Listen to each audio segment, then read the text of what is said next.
Սիրելի հայրենակիցներ, ես մեկ անգամ եւս կարևորում եմ, որ մենք ունենանք հատուկ օր, որտեղ որի ժամանակ մենք կխոնարհվենք, կհարգենք բոլոր այն մեր հերոսների, նահատակների հիշատակը, ովքեր բոլոր ժամանակներում զոհվել են հանուն հայրենիքի, հանուն պետության, հանուն մեր երկրի։ Եվ երբ որ անդադար քննարկում են ինչու այսօր է, ինչու այն օրը, մենք հատուկ նշել ենք մի օր, որը բանակից մեկ օր առաջ, հունվարի 27-ին, որը կապված չէ որևէ իրադարձության, որևէ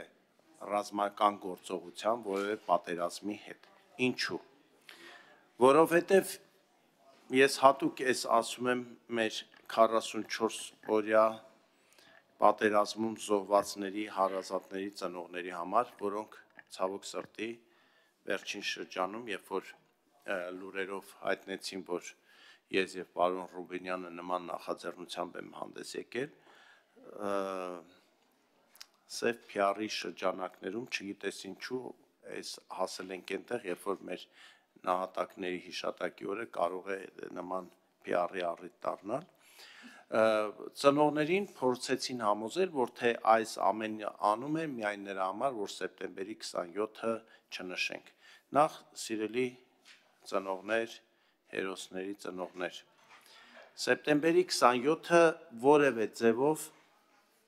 որևէ մեկը չի կարող ինչ-որ մեկին, մեզ, բոլորիս արգելել նշել։ Բայց այդ օրը ոչ պետական օրացույցում է, ոչ ազգային օրացույցում է, նման օր չկա սահմանած, որ ինչ-որ մեկն էլ փորձի այն վերացնել։ Ես ուզում եմ հատուկ սա նշել։ Բայց մի կարևոր բան եմ ասում։ Մի օր մենք գնալու ենք այն մյուս աշխարհ, նկատի ունեմ հերոսների ծնողներին։ Նույնը ապրիլյան պատերազմի ծնողները ինչ-որ մի օր տարիներ անց։ Բա օր չունենանք, որ մեզնից հետո հայ ազգը, հայ դպրոցականը, հայ ուսանողը գնա եւ խունկ ծխի բոլոր մեր երեխեքի առաջ։ Ի վերջո այսօր մեր աչքի առաջ ոչ վաղ անցյալի պատմությունն եմ ասում, Արցախյան առաջին պատերազմի հերոսների շատ ծնողներ արդեն մյուս աշխարհում են։ Ինչ հիմա այդ մարդիկ ինչ ան, չգնանք, չհիշենք այդ տղերքի հերոսությունը։ Էլ դեռ չեմ ասում Վանի ճակատամարտի հերոսներին, Սարդարապատի ճակատամարտի հերոսներին, մենք մի խնդրեմ ունենք, ես ուզում եմ հատուկ ասեմ, քանի որ 1000 տարի ընդհատված է եղել մեր պետականությունը, կամ եթե Կիլիկյան հաշվում ենք 600 տարի, մենք մոռացել ենք նաև մեր մյուս հերոսներին, այն հերոսներին, որոնք Հռոմի դեմ են կռվել, հանուն մեր պետության, Բյուզանդիայի դեմ են կռվել, չգիտեմ, պարթևների դեմ, արաբների դեմ, բոլորը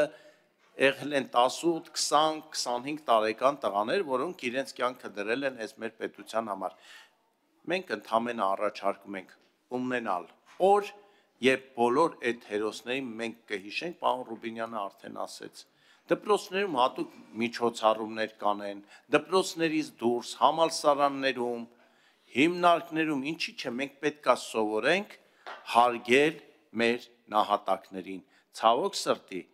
երբ որ մենք ասում ենք ամեն տոնին մենք գնում ենք եռաբլուր կամ չգիտեմ, ամեն մեկը իր բնակավայրում համապատասխան, դա գիտեք այդքան էլ լավ չի։ Դա ոնց որ տարալուծվում է ամեն ինչ։ Ես անկեղծ եմ ասում, ես երբ որ ֆրանսիական համալսարանի նախկին ռեկտորը եկել էր մեր տուն,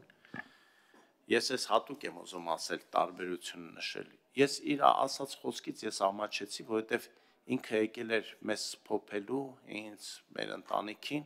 այսպիսի բան ասեց, գիտեք, մեր ընտանիքը ֆրանսիացի մարդ, ասեց մենք միջև հիմա ամեն տարի 2 անգամ միջոցառում անելով հիշում ենք երկրորդ համաշխարհայնում զոհված իմ պապիկի եղբորը։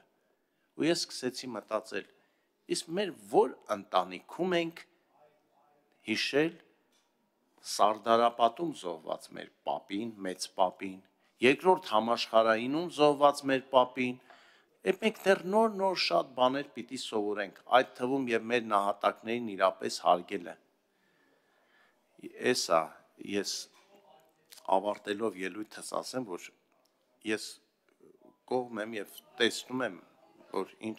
հետարքիր գեղեցիկ համադրություն կլինի հունվարի 27-28-ը մեր երկնային բանակը եւ մեր երկրի վրա բանակի այդ մի օր է։ Նա նշենք մի օր, նա նշենք եւ մի հետարքիր դա պետության կայացման մի դետալ է։ Բայց ես էլի եմ ասում, ես կողմ եմ, որ դա միասնական լինի, եթե կգտնվեն հիմնավորումներ, թե ինչի դա պետք է նշվի, ասենք դեկտեմբերի, լավ, մարտի 22-ին կամ հունվարի կամ հոկտեմբերի 14-ին, մենք պատրաստ ենք քննարկել եւ ես կոչ եմ անում կողմ քվեարկել եւ միջև երկրորդ ընթերցումը օրվա հետ կապված համաձայնության գալ։ Շնորհակալություն։ Պարոն Մինասյան,